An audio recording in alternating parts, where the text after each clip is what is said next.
Do not spend your life doing something that you hate every single day.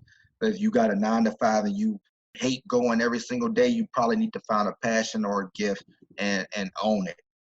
If you hate being a certain place in a certain city, you might want to work your tail off to get out there, because you don't want to live the one life that you get being upset or unhappy. You have one life, chase it, chase your dreams, chase it down, and live the best you possibly can.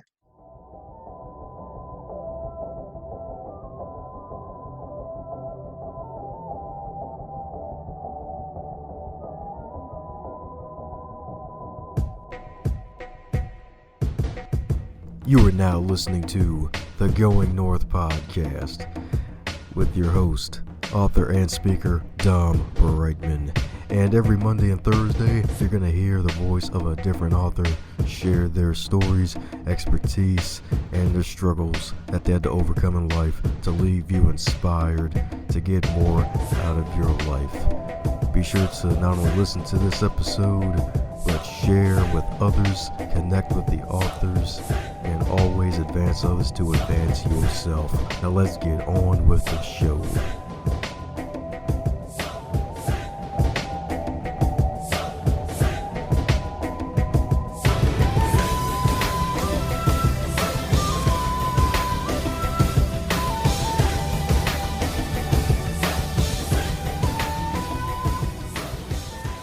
And today on the Going North podcast, we bring you some extraordinary humans doing extraordinary things, like putting pen to paper and publishing their work, enjoying the business of immortality. Today is no different because we got another author in his house, another author who's also a motivational speaker for the kids and the community. That's right, KC, baby. That's right. Not Kansas City, but the kids and the community.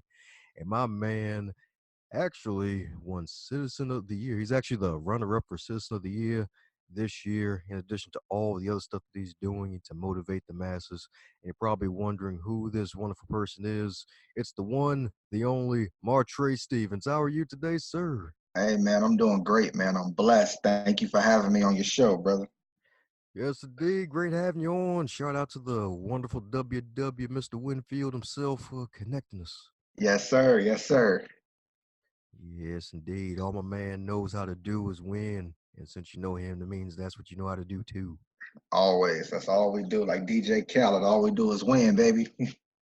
Heck yeah, man. That's right. And then speak A-Rab for no reason and jack it up because we ain't A-Rab. At least I ain't A-Rab. I can't speak for you, but I ain't got no turbans around, so.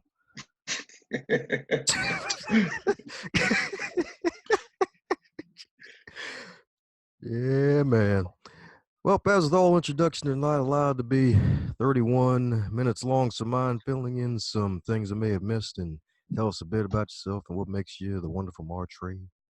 I say my name is Martrey Stevens. I'm from Bedford, Virginia, where I currently still live at. And basically what I do, I just help serve my community as much as I can. Just try to pour as much information and motivation and inspiration into the youth of my community as I can possible. By doing that through motivational speaking, by doing that through mentoring, or just doing it by a summer basketball program that we have. Also, just by doing it, just by coaching kids one-on-one, whatever we have to do to basically give kids information not to make the same mistakes that we or our friends made. And I'm also a correctional officer by day. I've been there for 7 years, which kind of correlates to what I do in the community with the kids. You know, I don't want to see any kid grow up and have to be in jail. That's no place for anybody with so much power on the inside of them to be able to do great things. I want to see the kids become the next leaders and learn as much as possible from people that have made mistakes and people who have been through a lot. Myself personally, I was a alcoholic, tried to commit suicide probably about 8 years ago. And for about 6 years, I've been clean of alcohol, been clean of any type of suicidal thoughts. Yeah, exactly, man. Just trusting in God and everything that I do, and just giving people information that I have in my experiences to make sure they don't have to go through what I had to go through. So that's all it's about, is just telling our story and passing our story along. and it would help make somebody else's story greater. So what we do, or what I do in the community, I go around and I speak to the youth, and whether it's in school, whether it's a athletic team, or it's at a church, whatever I can do to use my story to become an example for the youth of what you should do and what you shouldn't do based off my experiences. And we also have a mentoring program, New Bedford Mentoring, where we meet once a week, where we sit down with the youth for an hour and 30 minutes and give them information that teachers and parents want us to give them. So we may teach about entrepreneurship. We may teach about respect. We may teach about just building confidence. We may teach about how to face challenges. And then we just deal with tutoring kids and make their grades better to try to keep them out of trouble. So basically serving the kids in our community and basically just trying to create the next leader. Heck yeah, man. Heck yeah. That's what I'm talking about. That's what I'm talking about indeed. Congrats on 6+ years of being clean, my friend. Thank you, sir. Appreciate it. Yeah, man. What helped you to turn your life around, man? Because that's one heck of a road to go down at such a young age. What helped turn my life around? I remember being just stuck on alcohol every single day. And of course, if I'm paying money for alcohol, that means I'm not paying money for something else, right? So, Mm. my rent was being due, past due, finance was getting low, lights was getting cut off. So I went to my mom. I went to my mom one day and I asked her to borrow some money to be able to pay my bills, which she had done recently enough times. And she was like, you need to go ask your stepdad this time. So I go ask my stepdad. My stepdad say, hey, just come to church with me tonight and I'll give you the money. So I end up going to church, and that night, church saved my life. And I found God and started reading the Bible, started getting closer to God, and then it just changed everything on the inside of me. I no longer wanted alcohol. So I traded my addiction for an obsession. I became obsessed with God. And by becoming obsessed with God, I started to become obsessed with helping other people. So that's how I also became a speaker and a mentor, because I didn't want just the good word for me. I didn't just want positivity for myself. I wanted to spread it. So by doing that, that's what changed on the inside of me. And that's how I was able to go, 6 years without alcohol, because of the people that I'm serving. So there are other alcoholics out there that need me to continue to go to 7 years, to 8 years, to 9 years, to 20 years. There are people out there who are struggling with addiction that need me to continue to pour into them about my story. So that's how I keep going every day. It's just by making myself better, taking care of myself so I can be able to help other people. Heck yeah, man. And that's what I'm talking about right there. That's what I'm talking about right there. That's right. Giving your life to Christ and being obsessed with God. That's what I'm talking about. Right. Yeah, that's that real good obsession right there. The OWG right there. That's right. That's right. That's right. The Ooga. That's right there. Oh. No, man, but seriously, though, that's really great that you're able to change your life around and your stepdad actually got you go to a church service that ended up changing your life for better. Now you're just basically spreading that good information for others. And that's really admirable, especially the fact that you don't want it all for yourself. You actually plan on using it to help others folks. And you're actually doing it with the camps and the mentoring programs. 100%. Yep. Well, as with all the motivation, any advice for those who are looking to starting the speaking circuit on their own? Because some may have a message to share and they may have no idea where to start. The main thing you can just start with is just by starting with being transparent. There's no story that should embarrass you to be able to speak up about.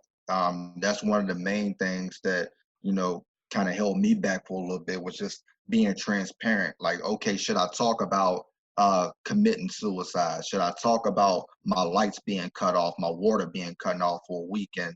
I had to do this and I had to do that. Should I talk about the people that left me? Should I talk about this? And I'm telling you, yes, absolutely. There's no story like your story, and somebody out there is going to relate to it. There are people with stories of men being molested. They tell that story. There are stories of people whose father abandoned them or they abandoned their own kids.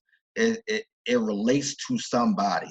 So that's my advice, that whatever your story is, tell it and tell it full. Because the more transparent you are, the more people will become relatable to you, and you will attract those people, and those are the people that you can help. But if you hold back, then people are going to hold back from you. So if you're a speaker, just go out and start telling your story, regardless. Be transparent with it. And then that's when you would need to go and get you some coaching, take some certification classes to make sure you own your speaking even better. But the first main thing you need to do is just own your story and tell your story. Heck yeah, man. That's right. Own your story and tell your story. That's right. That's right. That overtime right there, the O and the T right there. That's what Own I'm the talking. T, yes, sir.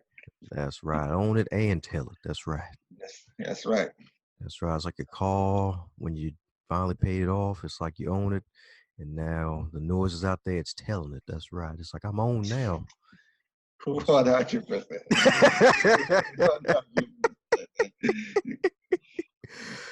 Yes, indeed. But that's very true right there. And what you mentioned was very solid, especially the fact that if you hold back some of your story, folks are going to hold back from you. So it's like, in a way, just being vulnerable with other folks to at least, well, not a fault, but at least just being vulnerable in a way where it's like, hey, you let folks know that they're not alone out there, because a lot of folks nowadays, folks are just trying to cope. And heck, even at the time of this recording, it's like, I think it's the Suicide Prevention Month, I believe. Yeah, yeah. Yeah, and it's like, dude, man, it's like life is rough, but don't end it. Right, that 100%. And a lot of people just need to hear that. Like just that simple word, like don't end it. Like people just need to hear that. Yes, sir, indeed. And it probably was a dark time going back to that point, but what was it? Because I'm pretty sure that I'm guessing you found Christ after the suicide attempt, or was it? Yeah, yeah, 100%. Yeah. Yeah. So what? So back in that moment where you about to just end it all, like what really could what caused you to stop that moment? Oh man. What caused me to stop in that moment was family, for real. I do have a close family. I have a loving family, and they always can tell when something is off. So after the attempt, my stepdad actually was he came rushing over there, and they got me over to the hospital, and it really opened up my eyes. Like just after that moment, I realized that even if I would have died, life would have kept going on. You know, no, I right after the attempt, I get on Twitter, people are still tweeting, people are still on Facebook, people are still doing whatever. Life doesn't stop when your life ends. So it's like you're trying to remove yourself out of an equation where it's going to continue to move on without you, and you're making a decision to end the one life that you have while other people are going to continue to live theirs. Yeah, there are people who are going to put rest in peace up, or people are going to show up to your funeral and cry, but next week they're going to be going on and moving on about their life. You're just going to be a memory. So what opened up my eyes was that like you only got one of these, and regardless of how you feel, regardless of where space you're in, life will continue on, and you can either continue to get better as it goes on, or you can end it and allow other people to move on with their life and just be a memory and hurt the people that are close to you. So I realized in the moment how much it hurt my mom, how much it hurt my fathers, how much it hurt my brother. And like, so when it comes to suicide, it just doesn't affect you. It affects everybody that's connected to you. So when you inflict pain on yourself, you're inflicting pain on everybody that loves you. And that's not fair.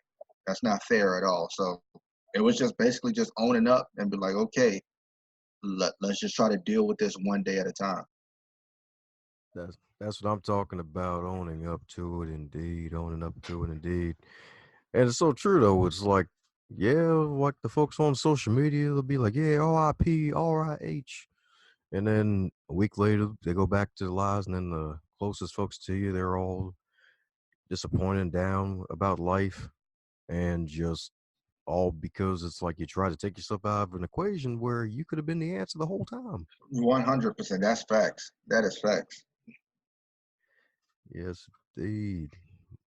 Well, my man is here with a book coming out, running for Citizen of the Year, helping out the youth.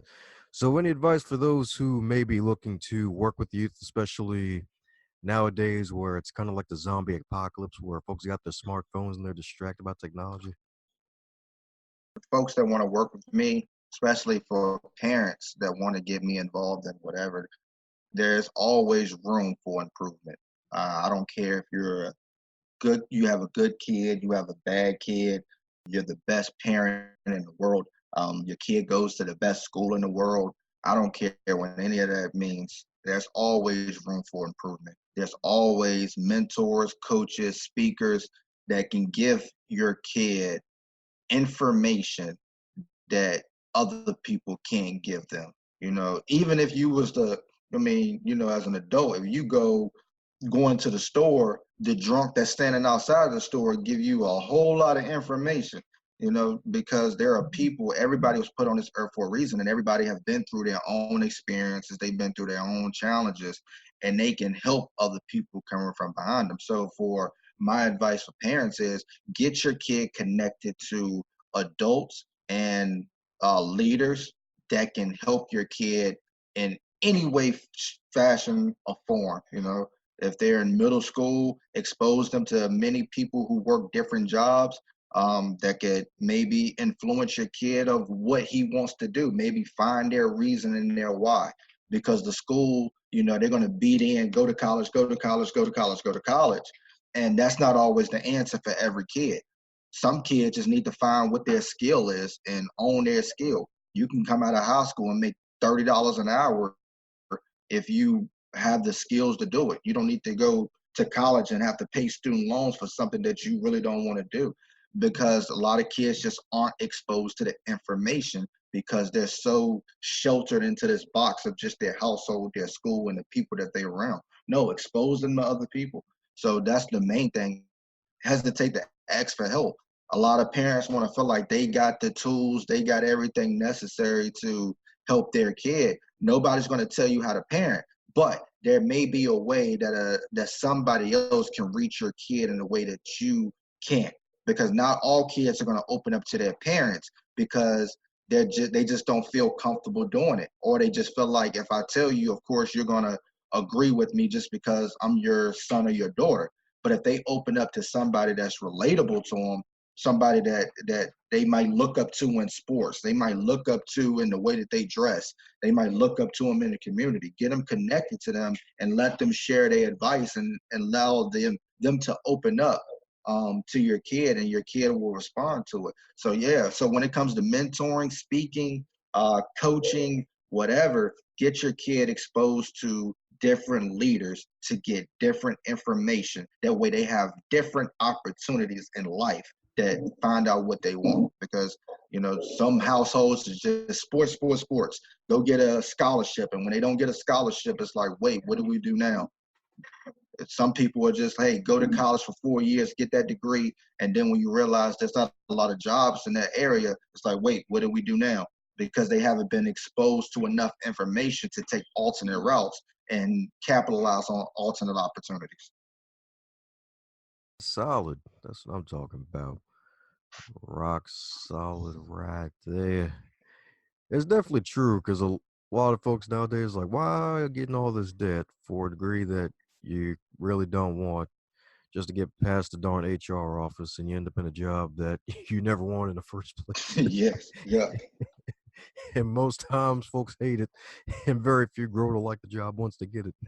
yeah, that's exactly right. That's exactly right. Yes, indeed. Yes, indeed. That's right. Give them that good advice so that way they don't see you in that little building right there, and then you smack them over chicken, be like, nah, fam, this ain't the advice I gave you, man. I Yeah, you go. told you when you gonna be in there, I was gonna smack with this rubber chicken.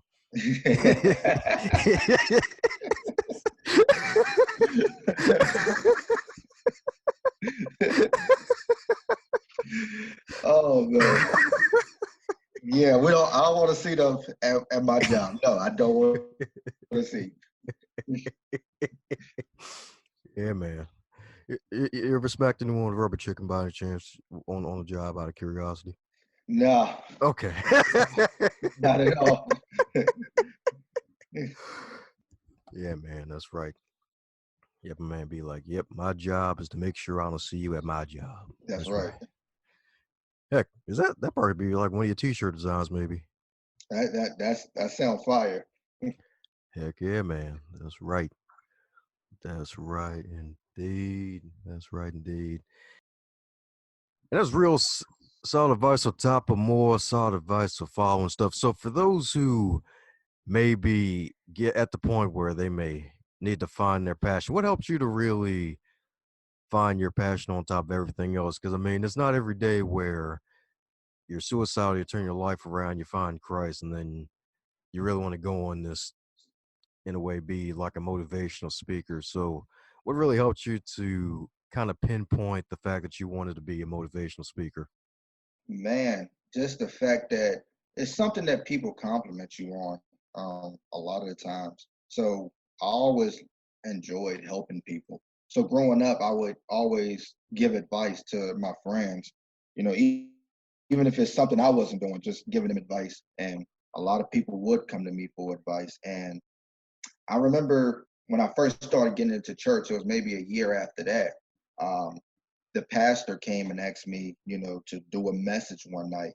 I wasn't not a minister or anything. He was just like, I just want you to, you know, see if you like it. Maybe we'll go through ministry if you like it. So I did it and I loved it. And it's my passion has always been leadership. And just growing up in sports, being a captain, being a person that drives everybody, it's always been there. It was just a way of trying to find out what way can I release it as an adult, and it just happened to come through speaking. And so for my advice for people who don't know what their passion is, just find out what it is that you're really great at. What is it that people always compliment you on? What is it something that you can't stop thinking about? What is come natural to you that's hard for everybody else? Like, figure that out. And then you can find different lanes to basically connect the dots of what it is that you should be doing. But there are a lot of people that are just so afraid of finding their passion or finding their gift because they're followers. We live in a world where you get on social media every single day and you stay on there for hours and you just see what other people are doing and you say, hey, I want to do that too. Or you got a group of friends and they do things great and you like, hey, I want to learn how to do that great. But God has given you a gift and you're neglecting it by trying to follow everybody else. So what you have to do, you have to be able to find that mirror and look inside yourself and say, what is it that I can do? What is it that I can change by the strengths that I have? And you really just have to look at it and you have to own it. Can't nobody teach you. Like, it's just on the inside of you. There's nobody that can teach you passion. Like, it's just the fire is going to be there regardless because God set it there in the beginning and it's always going to stay lit until you ignite it. It's just going to be there. It's just going to be sitting there and it's not going to be able to help anybody.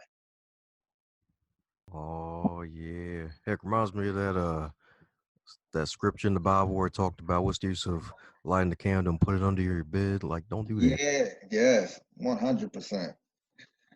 Like, yeah, man, set your bed on fire. I can't sleep on it.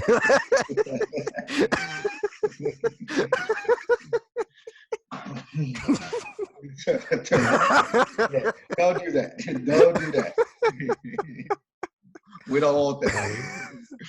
I'm surprised I haven't heard a preacher say that yet. Yeah, we don't want that at all. Yes, indeed. Yes, indeed.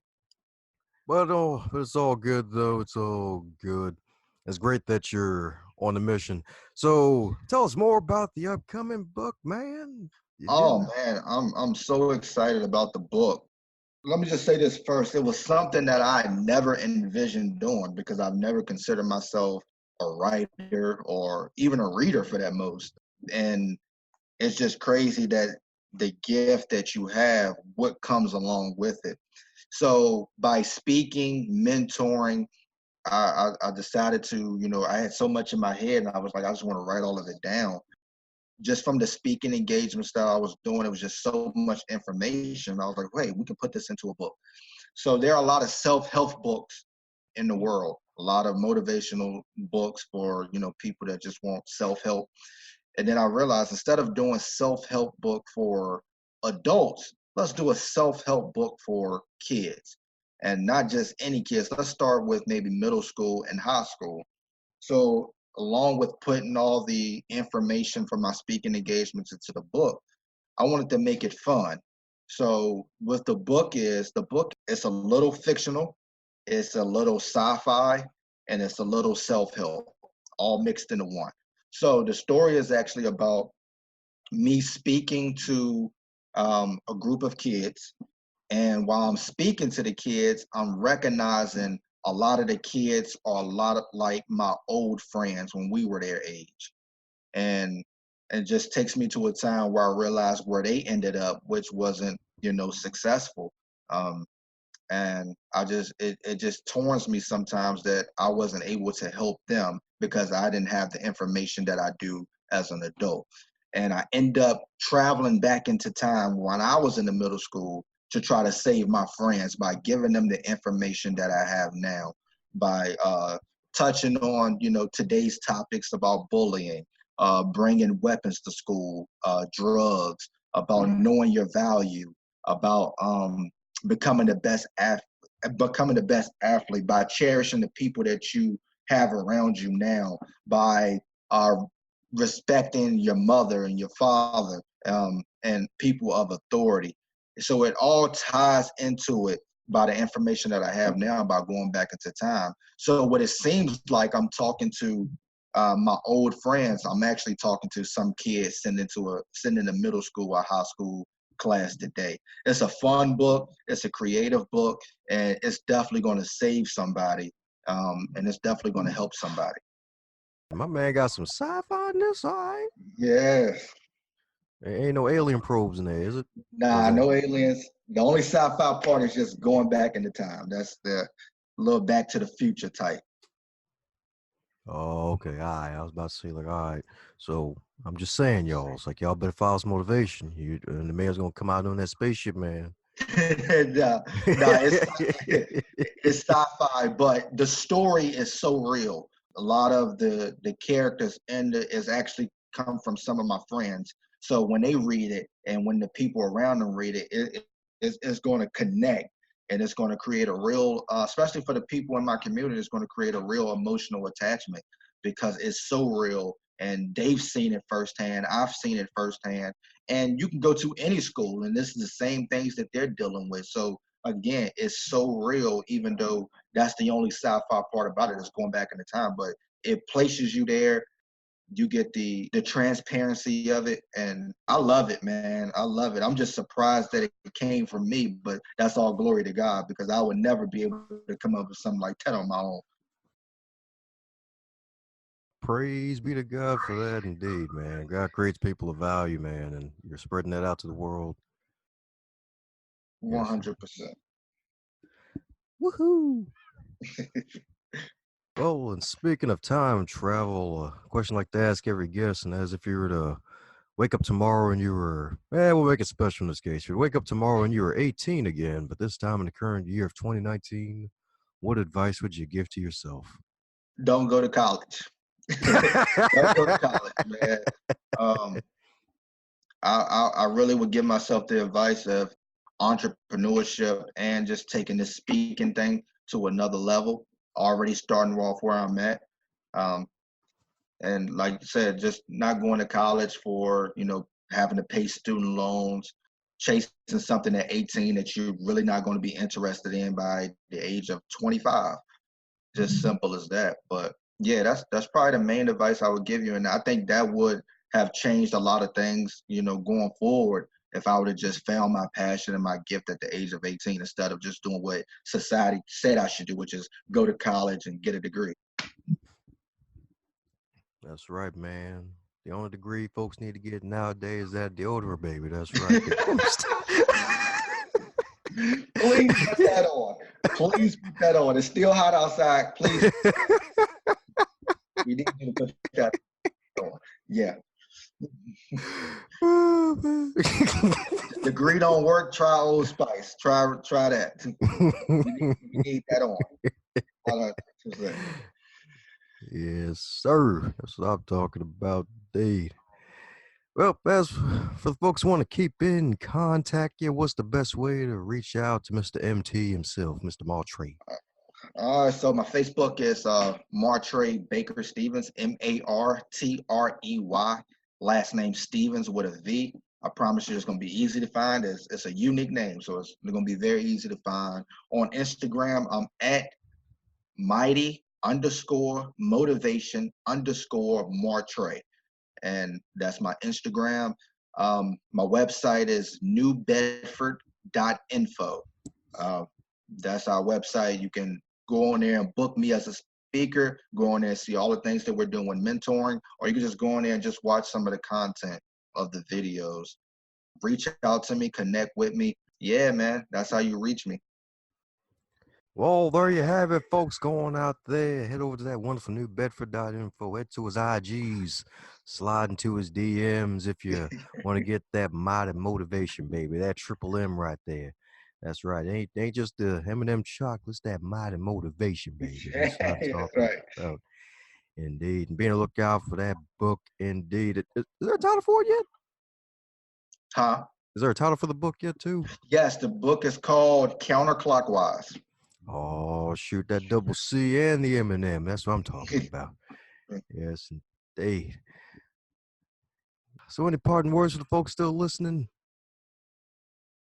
Yeah, man, I'm telling you, just find your passion, chase your dreams no matter what, man. It may not happen next week, it may not happen next month, it may not happen next year, but you have to find a way to chase your dream and make your life the best as it possibly can, because you only get one.